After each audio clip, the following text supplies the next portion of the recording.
ಇವತ್ತಿನ ದಿನ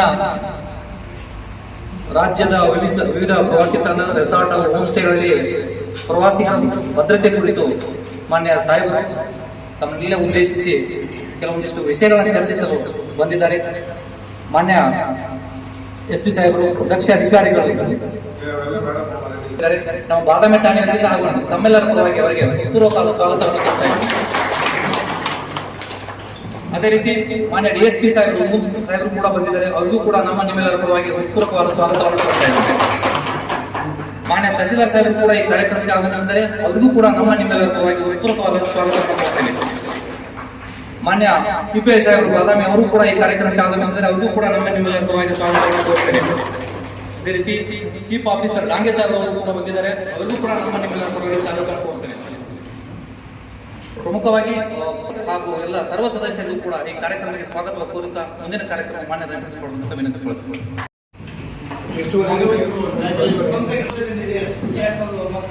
ನೀವು ಏನಿದ್ದೀರಿ ಮ್ಯಾನೇಜರ್ ಮಾಲೀಕರ ಎಷ್ಟು ರೂಮ್ಸ್ ಇದೆ ನಿಮ್ಮಲ್ಲಿ?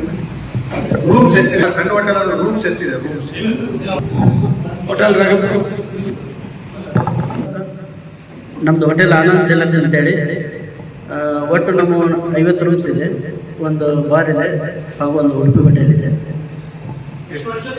ಒಂದು 50 ವರ್ಷದ ಹಿಂದೆ ಹೋಟೆಲ್ ಸತ್ಕಾರ್ ಡಿಲಕ್ಸ್ 20 ರೂಮ್ ಅದಾವೆ. Lodging, bar and restaurant. CCTV ಇದೆ. ಹೌದು, ಎಲ್ಲ ಇದೆ. ಯಾಕೆ ಕೆಲಸ ಮಾಡ್ತಾವ? ಎಲ್ಲ ರೆಕಾರ್ಡಿಂಗ್ ಎಷ್ಟು ದಿವಸ ಬ್ಯಾಕಪ್ ಇದೆ? ಯಾವ ನಮ್ಮ 15 ದಿವಸಕ್ಕೆ ಬ್ಯಾಕಪ್ ಮಾಡಿ ಈಗ ಬಂದು ನಾವು ಅಟ್ಲೀಸ್ಟ್ ರ್ಯಾಂಡಮ್ ಆಗಿ ಎಲ್ಲೇ ಕೊಡ್ತೀವಿ ಅಥವಾ ಇಲ್ಲ ಚೆಕ್ ಮಾಡಿ. ವಿಕಾಸ್ ಸುರೇಶ್ ಮ್ಯಾನೇಜರ್ 19 ಮುಂಬೈನಲ್ಲಿ 6 ವರ್ಷದಿಂದ ವಿಕಾಸ್ ರೆಸಿಡೆನ್ಸಿ ಇದೆ ಸರ್. ಹೋಟೆಲ್ ರಾಜ್ ಇದೆ ಸರ್. 40 ರೂಮ್ಸ್ ಇದೆ. CCTV ಇದೆ ಸರ್, ವರ್ಕ್ ಆಗ್ತಾ ಇದೆ. ಬೈಕ್ ಬೇಡ ಬಿಡಿ ಕೇಳಿಸ್ತೀವಿ. CCTV ಇದೆ.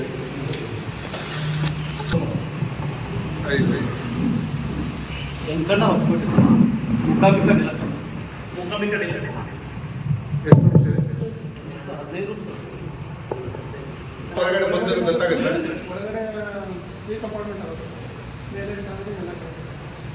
ಔಟ್ ಸೈಡ್ ಹೊರಗಡೆ ಒಂದೇ ಇದೆ. ಹೊರಗಡೆ ಎಂಟ್ರಿ ಬರ್ತವಲ್ಲ.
ಕೊಪ್ಪಳದ ಇದರಲ್ಲಿ ಕೊಪ್ಪಳ ಗಂಗಾವತಿಯಲ್ಲಿ ಇನ್ಸಿಡೆಂಟ್ ಆಗಿದ್ದು ನಿಮಗೆ ಗೊತ್ತಿದೆಯಾ? ಗೊತ್ತಿದೆಯಲ್ಲ ಏನು ಇನ್ಸಿಡೆಂಟ್ ಆಯ್ತು? ಅಲ್ಲಿ ಒಂದು ಹೋಮ್ ಸ್ಟೇ ನಡೆಸ್ತಾ ಇದ್ದಾರೆ. ಹೋಮ್ ಸ್ಟೇ ನಡೆಸಬೇಕಾದ್ರೆ ಬೇರೆ ಸ್ಟೇಟಿಂದ 4 ಜನ ಬರ್ತಾರೆ. ಅಲ್ಲಿ 4 ಜನ ಬಂದು ಸ್ಟೇಗೆ ಬರ್ತಾರೆ, ರಾತ್ರಿ ಬರ್ತಾರೆ. ಅದ್ರಲ್ಲಿ ಒಬ್ಬರು ಇಸ್ರೇಲಿ ಪ್ರಜೆ ಇರ್ತಾರೆ. ಅವರು ಬಂದು ಊಟ ಗಿಟ ಮಾಡ್ತಾರೆ. ನಾವು ಸ್ಟಾರ್ ನೋಡ್ಬೇಕು ಅಂತಂದು ಹೊರಗಡೆ ನಾವು ನೇಚರ್ಗೆ ಹೋಗ್ಬೇಕು ಅಂತ 2 ಬೈಕಲ್ಲಿ ಹೋಗ್ತಾರೆ. ಇಬ್ಬರು ಲೇಡೀಸು ಮತ್ತು ಹೋಮ್ ಸ್ಟೇ ಮಾಡತಕ್ಕಂಥ ಓನರ್ ಏನಿರ್ತಾರೆ ಅವರು ಕೂಡ ಲೇಡಿ ಇರ್ತಾರೆ. ಅವ್ರನ್ನ ಕರ್ಕೊಂಡು ಬೈಕಲ್ಲಿ ಮೇಲೆ ಹೋಗ್ತಾರೆ. ಅಲ್ಲಿ ಹೋಗಿ ದೂರ ಒಂದು ನಿರ್ಜನ ಪ್ರದೇಶಕ್ಕೆ ಹೋಗಿ ಸ್ಟಾರ್ ನೋಡಕ್ಕೆ ಹೋಗ್ತಾರೆ. ಅಲ್ಲಿಗೆ ಬೈಕಲ್ಲಿ ಅಲ್ಲಿ ಹತ್ತಿರದಲ್ಲಿ ಇರ್ತಕ್ಕಂಥ ಮಿಸ್ಕ್ರಿಯೆಂಟ್ಸ್ ಬಂದ್ಬಿಡ್ತಾರೆ. 3 ಜನ ಬೈಕಲ್ಲಿ. ಬಂದು ಅವರಿಗೆ ಮೊದಲು ಕೇಳ್ತಾರೆ, ನಮಗೆ ಡೀಸೆಲ್ ಗಾಡಿಗೆ ಪೆಟ್ರೋಲ್ ಹಾಕ್ಸೋದಕ್ಕೆ ದುಡ್ಡು ಕೊಡಿ ಅಂತ ಎಕ್ಸ್ಟ್ರಾಕ್ಷನ್ ಮಾಡ್ತಾರೆ. ಅವರು ದುಡ್ಡು ಕೊಡೋದ್ರೆ ಯಾಕೆ ಕೊಡಬೇಕು ಏನು ಅಂತಂದು ಅದರಲ್ಲಿ ಅದು ಇಸ್ರೇಲಿ ಪ್ರಜೆ ಇರ್ತಿರ್ತಕ್ಕಂಥವ್ರು ಒಂದು ಏಟು ಹೊಡೆದು ಬಿಡ್ತಾರೆ. ಹೊಡೆದ ತಕ್ಷಣ ಅವ್ರು ಏನು ಮಾಡ್ತಾರೆ, 3 ಹುಡುಗರಿಗೆ ಸಿಟ್ಟು ಬರ್ತಿದ್ರು, ಸ್ವಲ್ಪ ಕುದ್ದು ಬಿಟ್ಟಿರ್ತಾರೆ. ಕೆನಾಲ್ ಇರುತ್ತೆ, ಕೆನಾಲ್ ಮೇಲೆ ಪಕ್ಕದಲ್ಲಿ ನಿಂತಿರ್ತಾರೆ. ಆ 3 ಹುಡುಗರನ್ನು ಅವರು ಕೆನಾಲಲ್ಲಿ ತಳಿಬಿಟ್ಟು ಅವ್ರಿಬ್ಬರನ್ನು ಕರ್ಕೊಂಡು ಬಂದ್ಬಿಟ್ಟು ಅವ್ರಿಬ್ಬರಿಗೂ ಕೂಡ ರೇಪ್ ಮಾಡಿರ್ತಾರೆ. ಸೊ ಅದೇನು ಕೆನಲ್ದಲ್ಲಿ ಒಬ್ಬನು ಇಬ್ಬರು ಈಜಿಕೊಂಡು ಹೊರಗಡೆ ಬರ್ತಾರೆ, ಒಬ್ಬನು ನೆಕ್ಸ್ಟ್ ಡೇ ಒಂದು ಬಾಡಿ ಸಿಗುತ್ತೆ. ಸೊ ಇದ್ರ ಮೇಲೆ ಪ್ರಕರಣ ಆಗಿರ್ತಕ್ಕಂಥದ್ದು. ಯಾಕೆ ಇಷ್ಟೊಂದು ಸೀರಿಯಸ್ ತಗೊಂಡಾರ ಗೌರ್ಮೆಂಟು ಮತ್ತು ಭಾರತ ಇದೆಯಾ ಅಂತಂದರೆ, ಇಸ್ರೇಲಿ ಪ್ರಜೆ ಲೇಡಿ ಇರ್ತಾರೆ. ಸೊ ಯಾರೇ ನಮ್ಮ ದೇಶಕ್ಕೆ ಗೆಸ್ಟ್ ಬಂತಂದ್ರೆ ನಮ್ದೆಲ್ಲರಿಗೂ ಕೂಡ, ಭಾರತೀಯರು ಎಲ್ಲರಿಗೂ ಕೂಡ ಫಸ್ಟ್ ಆ್ಯಂಡ್ ಪ್ರೈಮು ಭಾಳ ಡ್ಯೂಟಿ ನಮಗೆ ನೋಡ್ತಕ್ಕಂಥದ್ದು. ಏನಾದರೂ ಇಂಟರ್ನ್ಯಾಷನಲ್ ಲೆವೆಲ್ ಆಗಿ ನಮ್ಮ ರಾಜ್ಯಕ್ಕೆ ಮತ್ತು ನಮ್ಮಲ್ಲಿರ್ತಕ್ಕಂಥ ದೇಶಕ್ಕೆ ಒಂದು ಕೆಟ್ಟ ಹೆಸರು ಬರ್ತಕ್ಕಂಥದ್ದಾಗಿದೆ. ಸೊ ಇದರಲ್ಲಿ ಎಲ್ಲರಿಗೂ ಕೂಡ ನಮ್ಮದು ಲ್ಯಾಪ್ಸಸ್ ಏನಾದರೂ ಆದಾಗೆ ನಾವು ಹೆಚ್ಚಾಗ್ತದೆ ನಮ್ಮ ದೇಶದಲ್ಲಿ. ಲೈಸೆನ್ಸು ತಗೋಬೇಕಾಯ್ತಂದ್ರೆ ಪಂಚಾಯತಿಂದ ತಗೊಂಡ್ವಿ, ಕೆಲವು ಮುನ್ಸಿಪಾಲ್ಟಿಯಿಂದ ತಗೊಂಡ್ವಿ. ಸರ್ಕಾರ ಎಷ್ಟೋ ನಿಯಮಗಳನ್ನು ಮಾಡಿರ್ತಾ, ನೀವು CCTV ಹಾಕಿಕೊಳ್ಳಿ, ನಿಮಗೆ ಬಂದಿರತಕ್ಕಂಥವ್ರಿಗೆ ಎಲ್ಲರೂ ಕೂಡ ಫಾರಿನರ್ಸ್ ಯಾರೇ ಬಂದರೂ ಇಮಿಡಿಯೇಟ್ ಆಗಿ ನೀವು ಫಾರ್ಮ್ C ಅಂತ ಹೊಂದಿರ್ತಾ, ಸೊ ಅದನ್ನು ನೀವು ಫಿಲಪ್ ಮಾಡಬೇಕು. ಆಮೇಲೆ ಯಾರೇ ಹೊರಗಡೆ ಹೊಂಟ್ರಂತಂದ್ರೆ ಅವ್ರು ಎಲ್ಲಿ ಹೋಗ್ತಾರೆ, ಯಾರು ನಿಮಗೆ ರೆಗ್ಯುಲರ್ ಆಗಿ ಟ್ಯಾಕ್ಸಿ ಕೊಡ್ತಿರ್ತಾರ ಅಥವಾ ಬೈಕ್ ಕೊಡ್ತಿರ್ತಾರ, ಸೊ ಅವ್ರು ಎಲ್ಲಿಯಾದ್ರೂ ನಿರ್ಜನ ಪ್ರದೇಶಕ್ಕೆ ಹೊಂಟಾರ ನಿಮ್ಮದು ಗೆಸ್ಟ್ ಅವರು ಆ ಥರ ಹೋಗಬೇಡಿ ಅಂತ ಹೇಳ್ತಕ್ಕಂಥದ್ದಾಗಲಿ, ಅಥವಾ ಲೋಕದಲ್ಲಿ ಯಾರನ್ನ ಕಳಿಸ್ತಕ್ಕಂಥದ್ದಾಗಲಿ, ಅಥವಾ ಪೊಲೀಸ್ ಇನ್ಫಾರ್ಮೇಷನ್ ಕೊಡ್ತಕ್ಕಂಥದ್ದು ಸುಮಾರು ಗೈಡ್ಲೈನ್ಸ್ ಇದಾವೆ. ಬಟ್ ನಾವು ಗೈಡ್ಲೈನ್ಸನ್ನು ತಿಳ್ಕೊಂಡಿರಂಗಿಲ್ಲ.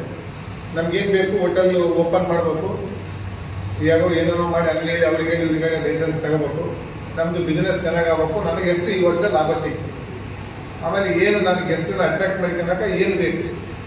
ಸೊ ಅದನ್ನು ನಾವು ಬರೀ ನಾವು ಲಾಭದ ಮಾತ್ರ ನೋಡ್ತೀವಿ, ಇನ್ನೊಬ್ಬರು ನೋಡಕ್ಕೆ ಹೋಗ್ತೀವಿ. ನನಗೆ ಏನು ಲಾಭ ಬರುತ್ತಾ ಅದು ಒಂದ್ರ ಮೇಲೆ ನಮ್ಮದು ಜಾಸ್ತಿ ಕಾಳಜಿ ಇರ್ತದೆ. ನೋಡಿ, ಯಾವುದೇ ಒಂದು ಬಿಸ್ನೆಸ್ ಮಾಡ್ಬೇಕಾಯ್ತಂದ್ರೆ ಫಸ್ಟು ಸೇಫ್ಟಿ ಇಂಪಾರ್ಟೆಂಟ್. ನಿಮ್ಗೆ ಯಾರೇ ಗ್ರಾಹಕ ಬರಲಿ, ಹೋಟೆಲ್ ಇರಲಿ, ನಿಮ್ಮದು ಲಾಡ್ಜಿಂಗ್ ಇರಲಿ, ರೆಸಾರ್ಟ್ ಇರಲಿ, ಅವರು ಬಂದಿರತಕ್ಕಂಥದ್ದು ಸೇಫ್ಟಿ ನಿಮ್ಮದು ಜವಾಬ್ದಾರಿ ಇದೆ. ಹಂಗಿತ್ತಂದ್ರೆ ಬಿಸ್ನೆಸ್ ಮಾಡ್ಬೇಕು. ನಾನು ಬಂದಂಥ ಗೆಸ್ಟಿಗೆ 100% ನಾನು ಸೇಫ್ಟಿ ಹೇಳ್ಕೊಡ್ತೀನಿ. ಯಾಕೆ ಅವ್ರು ನಗ್ತಾ ಬರ್ತಾ ಇರ್ತಾರೆ, ವಾಪಸ್ ನಗ್ತಾನೆ ಹ್ಯಾಪಿಲಿ ಹೋಗ್ಬೇಕು ಎಂಬುದು ನಿಮ್ಮ ದೃಷ್ಟಿಯಲ್ಲಿ ಫಸ್ಟ್ ಬರ್ಬೇಕಂತ. ನೀವು ಬಂದ ತಕ್ಷಣ ಅವರಿಗೆ ಯಾವ ಥರ ನೋಡ್ಕೊಳ್ಳೋದು, ರೂಮ್ ಚೆನ್ನಾಗಿರದೇ ಇರ್ತಕ್ಕಂಥದ್ದು, ಊಟ ಯಾವುದು ಕೊಟ್ಬಿಡ್ತಕ್ಕಂಥದ್ದು, ಆ ಥರ ದಯವಿಟ್ಟು ಫಾರಿನ್ ಗೆಸ್ಟ್ಗಳಿಗೆ ಆಗಲಿ ಮತ್ತು ಬೇರೆ ರಾಜ್ಯಗಳು ಬಂದಂಥವ್ರಿಗೆ ಮಾಡಬೇಕು. ನಿಮ್ಮದು ಲೈಸೆನ್ಸು ವ್ಯಾಲಿಡ್ ಕಂಪಲ್ಸರಿ ನಿಮ್ಮದು ಫುಲ್ಫಿಲ್ ಆಗಿರ್ತಕ್ಕಂಥದ್ದು ನಾವು ನೀವು ಪಂಚಾಯತಿಯಿಂದ ತಗೊಂಡಿರಿ ಅಥವಾ ಮುನ್ಸಿಪಾಲ್ಟಿಯಿಂದ ಆದರೂ ತಗೊಂಡಿರಿ. ಎರಡನೇದ್ದು ಕಡ್ಡಾಯವಾಗಿ CCTV ಹಾಕಬೇಕು. ಕರ್ನಾಟಕ ಪಬ್ಲಿಕ್ ಸೇಫ್ಟಿ ಆ್ಯಕ್ಟ್ ಇದೆ. ಸೊ ಅದ್ರ ಪ್ರಕಾರ ಕಂಪಲ್ಸರಿಯಾಗಿ ನೀವು CCTV ಹಾಕೊಂಡಿರಬೇಕು. ನಂಬರ್ಸ್ ಇದೆ, ಎಷ್ಟು ನಂಬರ್ CCTV ಹಾಕಬೇಕು ಮತ್ತು ಎಲ್ಲಿ ಹಾಕಬೇಕು, ಎಲ್ಲೆಲ್ಲಿ CCTV ಹಾಕಬೇಕು ಅನ್ನೋದು ಕೂಡ ಅದು ಪಬ್ಲಿಕ್ ಸೇಫ್ಟಿ ಆ್ಯಕ್ಟ್ ಒಳಗಡೆ ಕ್ಲಿಯರ್ ಕಟ್ ಆಗಿ ನಮೂದು ಮಾಡಿದೆ ಕರ್ನಾಟಕ ಸರ್ಕಾರ. ಸೊ ಅದರ ಸಂಬಂಧ ನೀವು ಕಂಪಲ್ಸರಿ ಆಗಿರ್ಬೇಕಾದ್ರೆ ನಿಮ್ಗೆ ಆರ್ಡ್ಲಿ 1 ಲಕ್ಷ ರೂಪಾಯಿ ಆಗ್ಬೋದು, ಚೆನ್ನಾಗಿ ನೀವು ಮೇಂಟೈನ್ ಮಾಡಿದ್ರೆ ಅಂತ. ಸೊ ಅದನ್ನು ನೀವು ಬೇಕಿದ್ರೆ ಬಂದಿರತಕ್ಕಂಥದ್ದನ್ನು 15 ರೂಪಾಯಿ 20 ರೂಪಾಯಿ ಜಾಸ್ತಿ ಮಾಡ್ಬೋದು, ಅಂದರೆ ಒನ್ಸ್ ಫಾರ್ ಆಲ್. ಅದನ್ನು ಇದಿಷ್ಟು ಇನ್ವೆಸ್ಟ್ಮೆಂಟ್ ಅಲ್ಲಪ್ಪ, ಇದು ಯಾರು ಕೇಳ್ತಾರ ಅಂತ ಕೇಳಬೇಡಿ.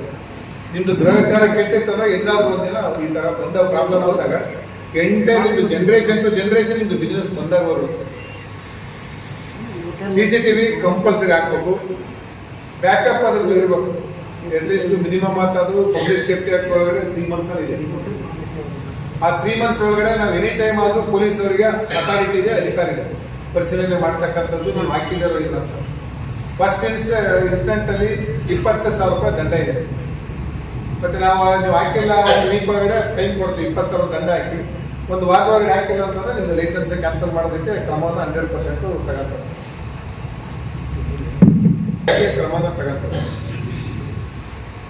CCTV ಹೆಂಗೆ ಹಾಕಿರ್ಬೇಕಂತಂದ್ರೆ ಯಾರೇ ನಿಮ್ದು ಎಲ್ಲರೂ ಒಳಗಡೆ ಹಾಕ್ತಾರೆ ಜಾಸ್ತಿ. ಯಾಕಂದ್ರೆ ನಮ್ಮ ಸೇಫ್ಟಿ ಹೊರಗಡೆ ಬರತಕ್ಕಂಥವ್ರು ಯಾರಿಗಾದ್ರೂ ಡೇಂಜರ್. ನಿಮ್ದು ಹೋಟೆಲ್ಗೆ ಆಯ್ತು, ನಿಮ್ಮ ಹೋಟೆಲಲ್ಲಿ ಆಗಿಲ್ಲ ಅಂತಂದ್ರೂ ಕೂಡ ರೋಡ್ ಸೈಡ್ ಅಟ್ಲೀಸ್ಟ್ ಕವರ್ ಮಾಡೋಕೆ ಒಂದು ಇರಲೇಬೇಕು CCTV ಎಲ್ಲರಿಗೂ ಕೂಡ. ನೀವು ಬರೀ ಎಲ್ಲರೂ ಒಳಗಡೆ ಹಾಕೊಂಡಿರ್ತಾರೆ. ನಮ್ದು ಅಂಗಡಿ ಇರಲಿ, ಶಾಪ್ ಇರಲಿ, ಏನೇ ಇರಲಿ, ಒಳಗಡೆ ಏನಾಯಿತು ಅಂತಂದ್ರೆ ನೋಡ್ಕೊಂಡು. ಹೊರಗಡೆ ದಯವಿಟ್ಟು ಕೂಡ 1 ಅಥವಾ 2 ಕ್ಯಾಮ್ರಾ ನೀವು ಏನು ಹಾಕೊಂಡಿರ್ತೀರಿ, ಒಂದು ಹೊರಗಡೆ ಮುಖ ಎಂಟೈರ್ ನಿಮ್ದು ಏರಿಯಾ ಇರತಕ್ಕಂಥದ್ದು 50 ಮೀಟರಿಂದ 50 ಫೀಟಿಂದ 100 ಫೀಟ್ ಏನು ಬರುತ್ತಾ ದಯವಿಟ್ಟು ಕವರ್ ಆಗ್ತಾ ಇದರಿಂದ ಹಾಕೊಳ್ಳಿ. ಬ್ಯಾಕಪ್ ಮಿನಿಮಮ್ 30 ಡೇಸ್ 3 ಮಂತ್ಸ್ ಇರಲೇಬೇಕು. ಇದು ಲೈಫ್ ಲಾಂಗ್ ಒಂದ್ಸಲ ಹಾಕ್ಸ್ತಕ್ಕಂಥದ್ದು ಒಳ್ಳೆ ಕ್ವಾಲಿಟಿದು CCTV ಹಾಕ್ಸಿ. ಸುಮ್ಮನೆ ನಿಮಗೆ CCTV 1,000 ರೂಪಾಯಿ ಸಿಗುತ್ತಾ, 10,000 ರೂಪಾಯಿ ಸಿಗುತ್ತಾ, 30,000 ರೂಪಾಯಿ ಸಿಗುತ್ತೆ. ಯಾರು ಬಂದು ಚೆಕ್ ಮಾಡಲ್ಲ ಅಂತ ಹೇಳ್ಬಿಟ್ಟು ನೀವು ಬರೀ ಅದು ಸಣ್ಣದಾಗಿ ಸಿಗುತ್ತೆ ಅಂತಂದ್ರೆ ನೀವು 1,000 ರೂಪಾಯಿ ಇಟ್ಟಿದ್ರೆ ಅದು ಒಂದೇ ತಿಂಗಳ ಕೆಲಸ ಮಾಡ್ತಾರೆ. ನೀವು ಯಾರು ದುಡ್ಡು ಕೊಡ್ತಾರೆ ಅದ್ರಾಗ ಕೆಲಸ ಮಾಡ್ತಾರೆ.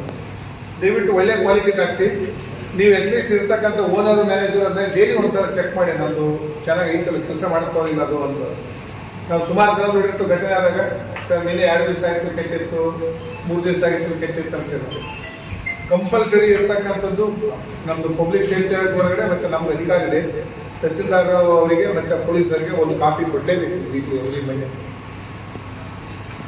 ಆ ಕಾಪಿನ ನೀವು CCTV ರನ್ ಇರ್ತಕ್ಕಂಥದ್ದು ನಾವು ಸರ್ಪ್ರೈಸ್ ಆಗಿ ನಾವಾಗಲಿ ರೆವಿನ್ಯೂ ಆಫೀಸರ್ ಆಗಲಿ ಮುನ್ಸಿಪಾಲಿಟಿ ಆಗಲಿ ಬಂದು ಚೆಕ್ ಮಾಡ್ತೀವಿ. 100% ತೊಂದರೆ ಕೊಡ್ತೀವಿ. ಯಾಕಂದ್ರೆ ನಿಮ್ಮಿಂದ ನೀವು ಚೆನ್ನಾಗಿ ಮಾಡಿಕೊಳ್ಳಲ್ಲ, ನೀವು ಚೆನ್ನಾಗಿಲ್ಲ ಅಂತಂದ್ರೆ ನಿಮ್ಮ ಸಂಬಂಧ ನಮ್ಮ ಸರ್ಕಾರಕ್ಕೆ ಕೆಟ್ಟ ಹೆಸರು ಬರುತ್ತಾ, ಊರಿಗೆ ಕೆಟ್ಟ ಹೆಸರು ಬರುತ್ತಾ, ಕೆಟ್ಟ ಹೆಸರು ಬರುತ್ತೆ. ನೀವು ಒಂದು ನಿಮ್ಮ ಲಾಭಕ್ಕೆ ಹೋಗಿ ನಾವೆಲ್ಲ ಯಾಕೆ ಕೆಟ್ಟ ಹೆಸರು ತಗೋಬೇಕಂತ ನಾವು ಇನ್ಮೇಲೆ ಸೀರಿಯಸ್ ಆಗಿ ಅದ್ರ ಮೇಲೆ ಇಂಪ್ಲಿಮೆಂಟ್ ಮಾಡ್ತೀವಿ. ದಯವಿಟ್ಟು ಕೋಪರೇಷನ್ ಇರಬೇಕು. ಮಾಡಿಲ್ಲ ಅಂತಂದ್ರೆ ನಾವು ಕಾನೂನು ಪ್ರಕಾರ ಆ್ಯಕ್ಷನ್ ತಗೋತೀವಿ. ಎರಡನೇದು ಯಾರೇ ಫಾರಿನರ್ಸ್ ಬರಲಿ ನಿಮ್ಮ ಹತ್ರ ಕಂಪಲ್ಸರಿ ಇಂಟಿಮೇಷನ್ ಕೊಡಲೇಬೇಕು ಪೊಲೀಸ್ ಸ್ಟೇಷನ್. ನಿಮ್ಮದು ಫೋನ್ ತಗೊಳ್ಳಿ, ನೀವು ಒಂದು ಕೊಡ್ಬೇಕಂತ ಏನಿಲ್ಲ. ಬನ್ನಿ ಪೊಲೀಸ್ ಸ್ಟೇಷನ್ ನಂಬರ್ ಇರುತ್ತೆ, ಸಬ್ ಇನ್ಸ್ಪೆಕ್ಟರ್ದಾದ್ರೆ ಇಟ್ಕೊಳ್ಳಿ, ಸರ್ಕಲ್ ಇನ್ಸ್ಪೆಕ್ಟರ್ದಾದ್ರೆ ಇಟ್ಕೊಳ್ಳಿ, DSPದವ್ರದ್ದು ಇಟ್ಕೊಳ್ಳಿ, SP ಆಫೀಸ್ದು ಇಟ್ಕೊಳ್ಳಿ, ನಮ್ಮದು ಪರ್ಸನಲ್ ನಂಬರ್ ಇಟ್ಕೊಳ್ಳಿ. ಎಲ್ಲಿಯಾದ್ರೂ ಒಂದು ಕಡೆ ನೀವು ವಾಟ್ಸಪ್ ಇದೆ, ದಯವಿಟ್ಟು ನಮ್ಮದು ಸರ್ಕಾರದಂತ ಒಂದು ವಾಟ್ಸಪ್ ಮೂಲಕ ಆದರೂ ಮೆಸೇಜ್ ಕಳಿಸಿ, ಒಂದು ಫೋನ್ ಮಾಡಿ ಈ ಥರ ಬಂದಿದ್ದಾರ ನಮ್ಮಲ್ಲಿ ಇರ್ತಾರೆ ಅಂತ ಇಂಟಿಮೇಷನ್ ಕೊಟ್ಟರೆ ಫರ್ದರ್ ಅವ್ರು ಎಲ್ಲಿ ಹೋಗ್ತಿರ್ತಾರೆ ಅನ್ನೋದು ನಮ್ಮದು ಪೊಲೀಸ್ದು ಪ್ರೊಟೆಕ್ಷನ್ ಕೊಡ್ತಕ್ಕಂಥದ್ದಾಗಲಿ, ಏನು ಅವರಿಗೆ ಸೆಕ್ಯೂರಿಟಿ ಇರ್ತಕ್ಕಂಥದ್ದು, ಯಾವ ರೂಟಲ್ಲಿ ಹೋಗ್ತಾರೆ ಅನ್ನೋದು ಪೆಟ್ರೋಲಿಂಗ್ ವೆಹಿಕಲ್ ಇರ್ತಾವೆ, ಅದ್ರ ವ್ಯವಸ್ಥೆ ನಾವು ಮಾಡ್ತೀವಿ. ಯಾವ ಕಾರಣಕ್ಕೂ ನೆಗ್ಲೆಕ್ಟ್ ಮಾಡಿ ಮರಿಬೇಡಿ. ಸ್ಟೇಷನ್ ತಗೊಂಡು ನಿಮ್ಮದು ಇಮೇಲ್ ಆದರೂ ಕಳಿಸಿ, ನಿಮ್ದು ಎಲ್ಲರೂ ಕೂಡ ಇಮೇಲ್ ಇಟ್ಕೊಳ್ಳಿ. ಮತ್ತು ನಮ್ಮದು 112 ನಂಬರ್ ಎಮರ್ಜೆನ್ಸಿ ಕಾಂಟ್ಯಾಕ್ಟ್ ನಂಬರ್ಗೆ ನಿಮ್ಮ ಹೋಟೆಲಲ್ಲಿ ಲಾಡ್ಜಲ್ಲಿ ಹಾಕ್ಬಿಡಿ. 112 ಅಂತ ದೊಡ್ಡದಾಗಿ ಬರೋದು. ನಮ್ಮದು ಬೇಕಿದ್ರೆ ಒಂದು ಇದೆ ಶಾಂಪಲ್ ಹೆಂಗಿರುತ್ತೆ ಅಂತ ಅದನ್ನು ಕೊಡ್ತೀವಿ. ಇಲ್ಲೇ ಬೇಕಿದ್ರೆ ಒಬ್ರಿಗೆ ಯಾರ್ಯಾರು ಮಾಡಿಸಿ ಸರ್ಕ್ಯುಲೇಟ್ ಮಾಡ್ಬೋದು. ಆ ನಂಬರ್ ನೆಕ್ಸ್ಟ್ 112 ಎನಿ ಎಮರ್ಜೆನ್ಸಿಗೆ ಕಾಲ್ 112 ಅಂತ ನಂಬರ್ ಮಾಡಿದ್ದಾರೆ ಅಂತಂದ್ರೆ ಅಟ್ಲೀಸ್ಟ್ ಒಂದು ಅನುಕೂಲ ಆಗುತ್ತೆ. ಅಲ್ಲಿ ನಿಮ್ಮಲ್ಲಿ ಬರ್ತಾರ, ನಿಮ್ಮಲ್ಲಿ ಲೋಕಲ್ ಇರ್ತಾರೆ, ಗೊತ್ತಿರ್ತಾರೆ ಯಾವ ಪ್ಲೇಸಿಗೆ ಹೋಗ್ಬೇಕು, ಯಾವ ಪ್ಲೇಸಿಗೆ ಹೋಗಬಾರ್ದು, ಎಲ್ಲಿ ನೀರಲ್ಲಿ ಇಳಿಯಕ್ಕೆ ಹೋಗ್ತಾರ, ಎಲ್ಲಿ ನೀರಲ್ಲಿ ಇಳಿಬಾರ್ದು. ಸ್ವಲ್ಪ ಇಮಿಡಿಯೇಟ್ ಆಗಿ ತಾವು ಸ್ವಲ್ಪ ಗೈಡೆನ್ಸ್ ಕೊಡೋದು ಅಷ್ಟೇ. ನಿಮ್ಮ ಪ್ಲೇಸಲ್ಲಿ ಇರ್ತಕ್ಕಂಥದ್ದು ಎಲ್ಲಿ ನೀರಲ್ಲಿ ಇಳಿಬಾರ್ದು, ನೈಟ್ ಟೈಮ್ನಲ್ಲಿ ಯಾವುದು ನಿರ್ಜನ ಪ್ರದೇಶ ಇರ್ತಂತ ನಿಮ್ಗೆ ಗೊತ್ತಿದ್ದಿರ್ತಾರೆ, ದಯವಿಟ್ಟು ಅವ್ರಿಗೆ ಇಂಟಿಮೇಷನ್ ಕೊಡಿ.